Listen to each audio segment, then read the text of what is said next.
Bismillahirrahmanirrahim. Assalamualaikum warahmatullahi wabarakatuh. Perkenalkan, saya Mukminan. Saya dari program studi manajemen. Hari ini saya akan mempresentasikan laporan hasil observasi Business Communication dengan dosen pengampu Ibu Ratih Anggoro Wilis, SE, MM, CDMS.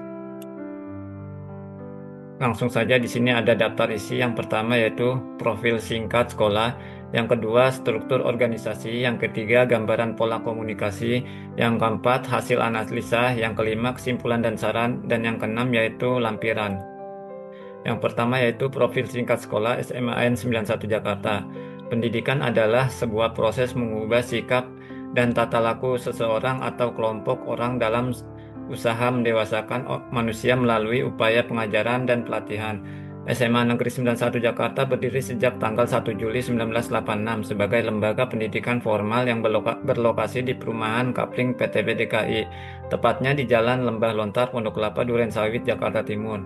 Gedung SMA 91 Jakarta ini selesai dibangun pada akhir semester 1 tahun pelajaran 1986 sampai 1987. Awal semester 2, tepatnya pada tanggal 2 Januari 1987, secara resmi siswa-siswi SMA Negeri 91 Jakarta mulai belajar di gedung sendiri.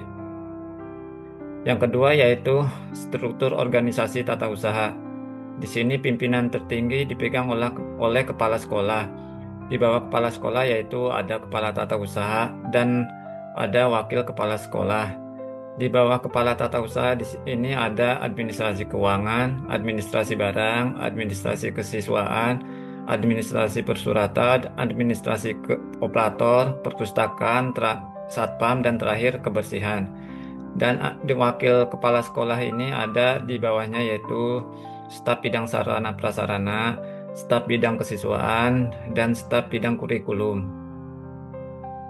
Yang ketiga yaitu gambaran pola komunikasi. Pola komunikasi merupakan bentuk atau pola hubungan antara dua orang atau lebih dalam suatu proses pengiriman dan penerimaan pesan yang dikaitkan dua kelompok, yaitu gambaran atau rencana yang meliputi langkah-langkah pada suatu aktivitas dengan komponen-komponen yang merupakan bagian terpenting atas terjadinya hubungan komunikasi antar manusia atau kelompok dan organisasi.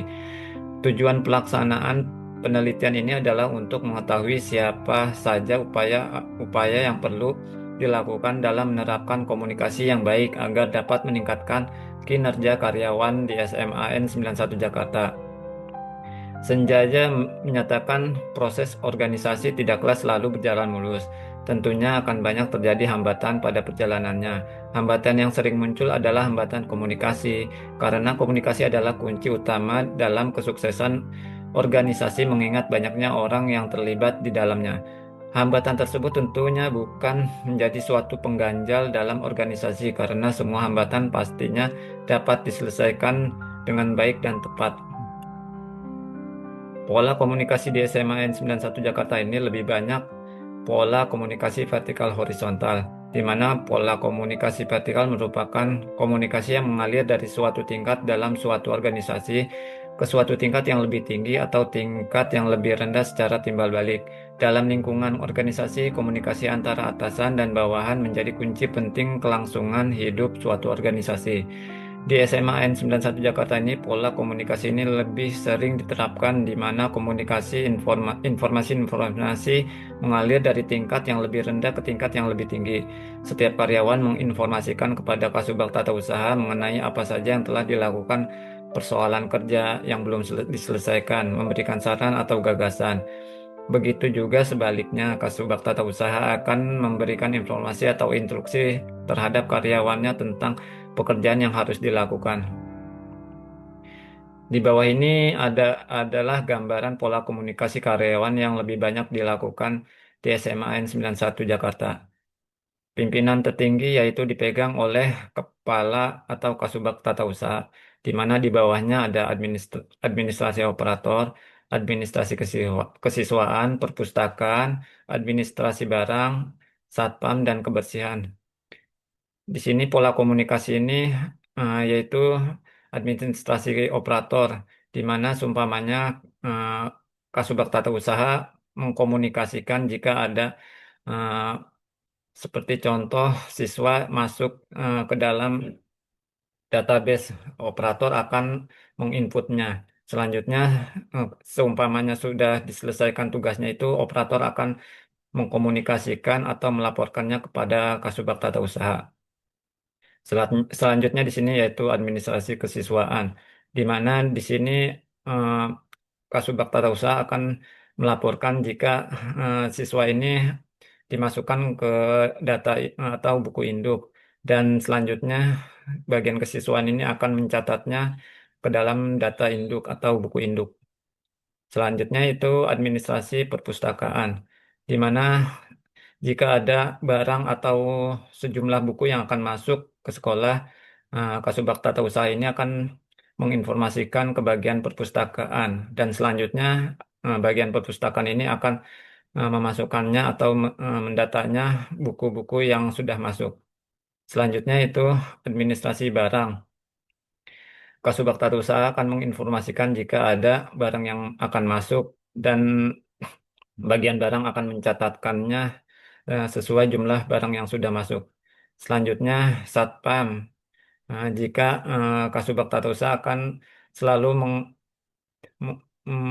mengontrol tentang keadaan sekolah, dan Satpam ini akan selalu menginformasikan akan tugasnya. Dan selanjutnya yaitu ada kebersihan. Dari struktur organisasi tersebut, komunikasi pada karyawan SMAN 91 Jakarta lebih ke arah pada komunikasi ke atas dan komunikasi ke bawah. Komunikasi ke atas dapat disimpulkan bahwa informasi mengalir dari tingkat yang lebih rendah ke tingkat yang lebih tinggi. Setiap karyawan menginformasikan kepada atasan mengenai apa saja yang telah dilakukan, persoalan kerja yang belum tuntas, memberikan saran atau gagasan, serta mengungkapkan pikiran serta perasaan mengenai pekerjaan mereka.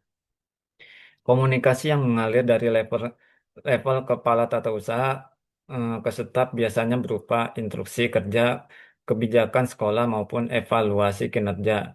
Jadi, salah satu fungsi komunikasi vertikal adalah menyampaikan serta menerima pesan penting terkait kepentingan sekolah. Jika komunikasi vertikalnya mengarah ke atas, berarti bawahan akan melaksanakan apa yang diperintahkan.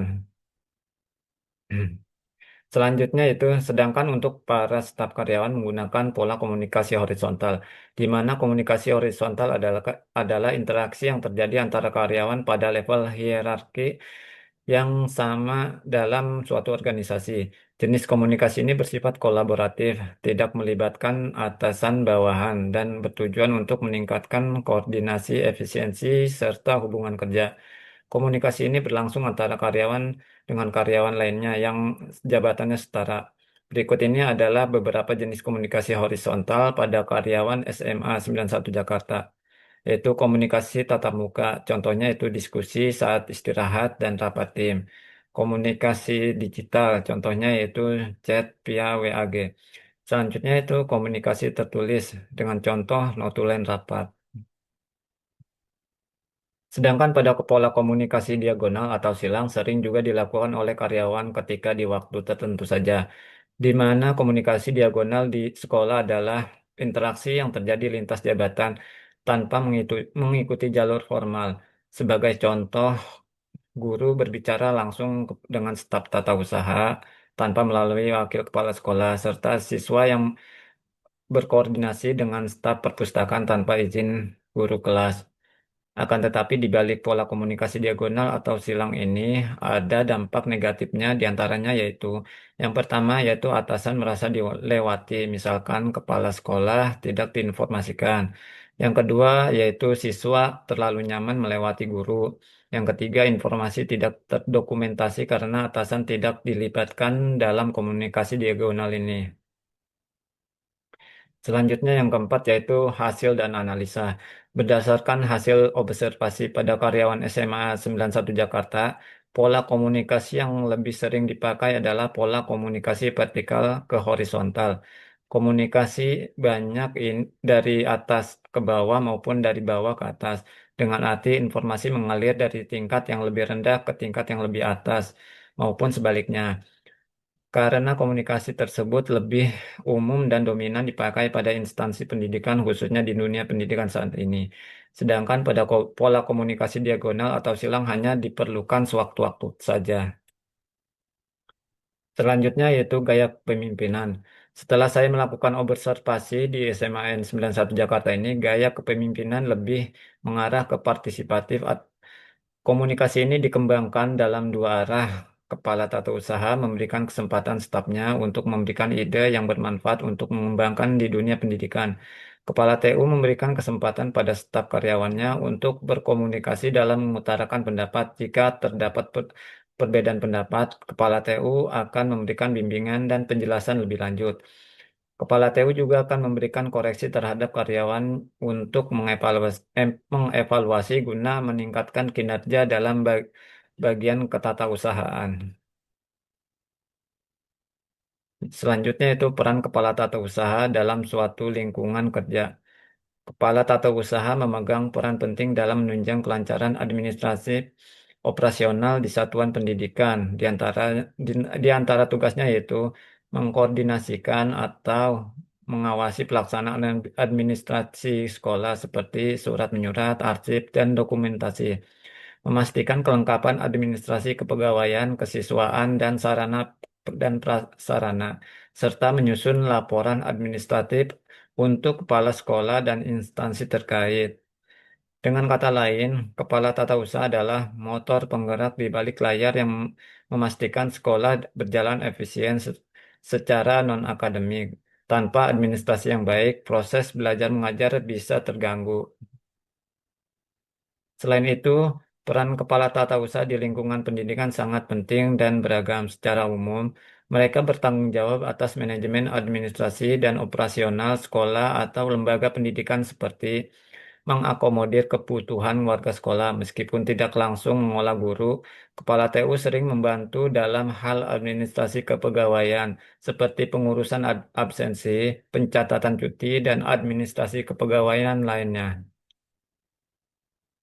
Selanjutnya itu tipe karyawan. Setelah melakukan hasil observasi di bagian tata usaha, SMA 91 memiliki dua tipe karyawan, yakni tipe X dan tipe Y.